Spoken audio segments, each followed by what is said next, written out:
والے کے متعلق یہ بھی ہے کہ اگر ہر فرض نماز کے بعد کسی کی عادت ہے تو آیت الکرسی پڑھ لیا کرتا ہے ہر فرض نماز کے بعد، تو فرمایا گیا کہ جب اس کی روح نکلنے کا وقت آئے گا، اس کی روح نکلنے کا وقت آئے گا تو ایسا ہوگا کہ اس کی روح ادھر نکالی جا رہی ہوگی، ایک قدم دنیا میں ہوگا، دوسرا قدم جنت میں ہوگا، اور اس کی روح قبض کرنے کے لیے بھی یہ حکم آیا کہ اتنی آسانی کے ساتھ اس کی روح نکالی جائے گی کہ اسے اندازہ بھی نہیں ہوگا، پتہ بھی نہ چلے گا۔ آیت الکرسی پڑھنے کی عادت ڈالو، حفاظت کے لیے بھی، اور جو اللہ رب العزت سے بے پناہ محبت کرنا چاہتا ہے، اپنے رب سے بے پناہ محبت کر کے قریب ہونا چاہتا ہے، اسے آیت الکرسی کا ورد ضروری ہے۔ وہ جس قدر آیت الکرسی پڑھے گا مولا تعالیٰ اتنا قریب اس بندے کو کرتا جائے گا۔ اور ایک بات یاد رکھ لیں، الحمدللہ بچپن سے ہمیں یہ عادت ہے، آیت الکرسی پڑھنے والے کی ایک اور فضیلت ہے کہ اسے پھر دوسری کرسی کی لالچ بھی نہیں آئے گی۔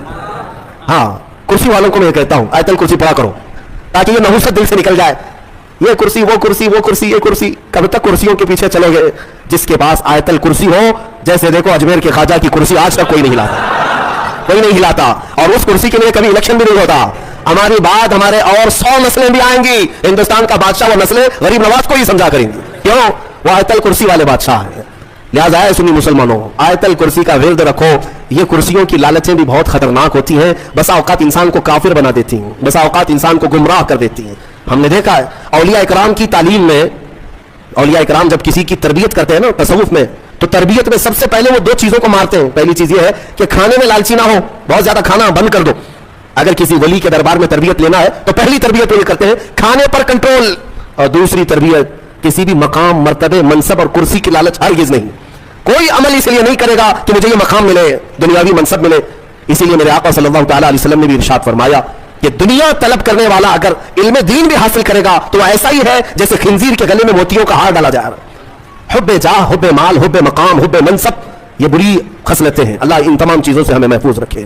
من رکع فرفع، حضور نے فرمایا جو جھک گیا اللہ اسے بلند کرتا ہے، اور جو اکڑ گیا اللہ اسے ہمیشہ ذلیل کرتا ہے۔ تو یہ کرسیاں ہی ہیں جو اکڑ پیدا کرتی ہیں۔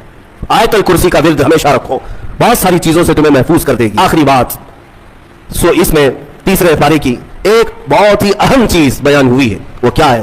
ابراہیم علیہ الصلوۃ والتسلیم نے ایک بار اللہ رب العزت کی بارگاہ میں سوال کیا، اے مولا مجھے دکھا تو مردوں کو زندہ کیسے کرتا ہے؟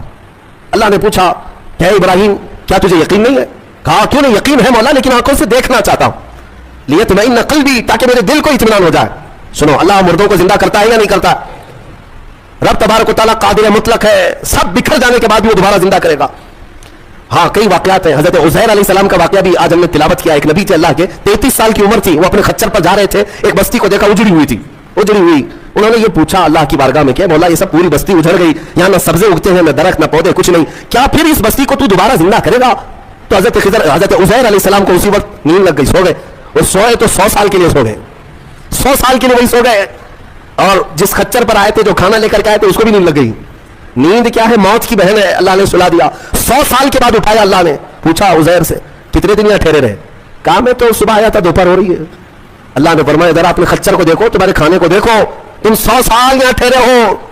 حضرت عزیر جب اٹھے اور گئے تو ان کی عمر تو 33 تھی، ان کی عمر تو 33 سال ہی تھی۔ مولا 100 سال سلایا، اس کے بعد بھی جوان ہی اٹھایا۔ جب اپنی آبادی میں آئے تو ان کے زمانے کے بچے بھی بوڑھے ہو چکے تھے، خود ان کی اولاد جو ان کے بیٹے تھے وہ ان سے بھی بڑے ہو چکے تھے، 118 سال، 115 سال، 110 سال کی ان کی عمریں ہیں، اور حضرت عزیر کی عمر تو 33 سال ہے۔ حضرت عزیر آئے اور کہا میں عزیر ہوں، اللہ کا نبی۔ لوگوں نے انکار کر دیا کہ وہ 100 سال پہلے جا چکے، تم کہاں سے آئے ابھی؟ ایک خاتون جو ان کے گھر کی کنیز تھی وہ بہت بوڑھی ہو چکی تھی،